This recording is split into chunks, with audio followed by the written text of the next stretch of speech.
Hi, I am Hannah Brown, or as it says here, Maestra Brown, and this Prezi is for a Spanish 3 class starting in week 8 of the fall semester.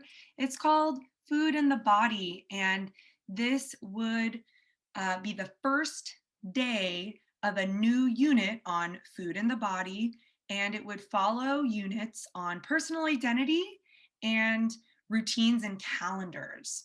So I would let students know what content standards informed me kind of making this Prezi, but I would tell them the purpose of the Prezi in more simple language. So the purpose is to give them an overview of this new unit. So first, I bulleted in 3 goals of the day. We'll communicate about food, the body, and health.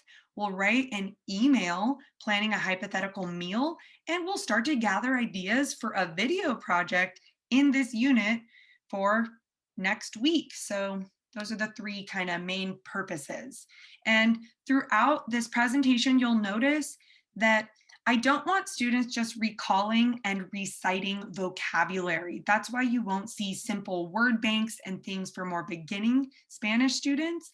I want them doing higher level thinking, like modifying language to suit particular audiences or assessing the appropriateness of certain formal or informal phrases in certain situations. So you'll see that all throughout. And let's jump to the first bubble on food. I start with a pair share, and that's for a specific reason. According to the principles of sheltered instruction observation protocol, or SIOP, we want to get students to activate their background knowledge. And the pair share asks students to describe a food or dish that has importance to them or their family.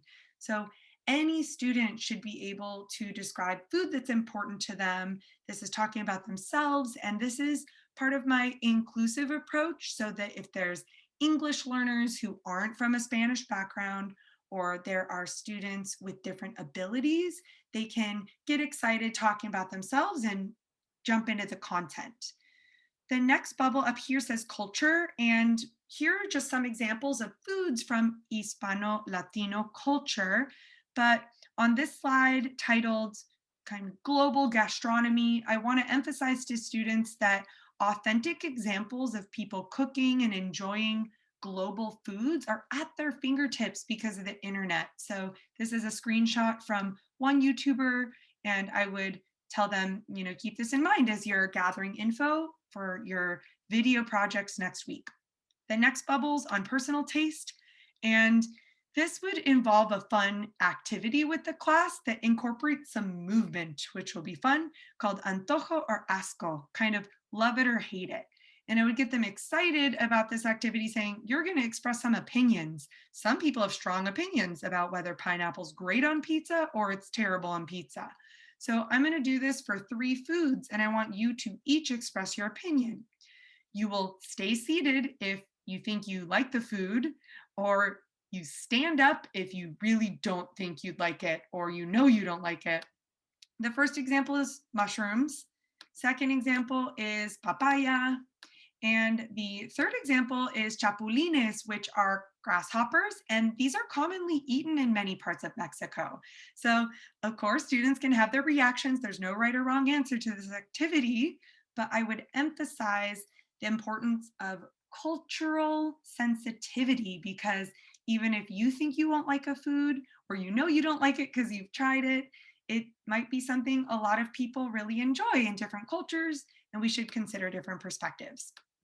So moving on to this cost bubble, I thought it would be important in the socioeconomically marginalized community that I'll be working in to acknowledge the role that money plays in how people access foods. I also want to show them another YouTube example, but this time actually show them the video. I won't show it here, but it's kind of like how to eat cheap in Cancun from, again, a Mexican YouTube influencer who grew up in Cancun. Moving to the body bubble, I don't want students to simply know the words for the human body. They're going to adapt their language for certain audiences. So I will model 3 examples of body part words that have a formal or informal version. Like you could say feet, the more generic way, pies, or if they're cute little baby feet, you might say patitas. Then you might say the generic word estómago, or if you're being more playful, you could say panza.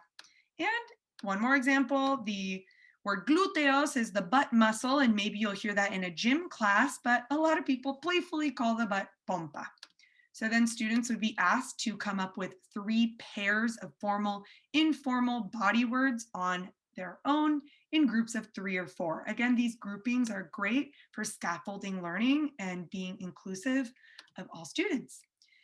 This health bubble would get touched on very briefly, but it was my way to incorporate some social emotional learning because I'd ask students to share, again in their same groups of 3 or 4, what do they like to do for self-care? Here's some examples, but especially this year that's been so hard, I think any chance to talk about self-care or social emotional aspects of learning are really great.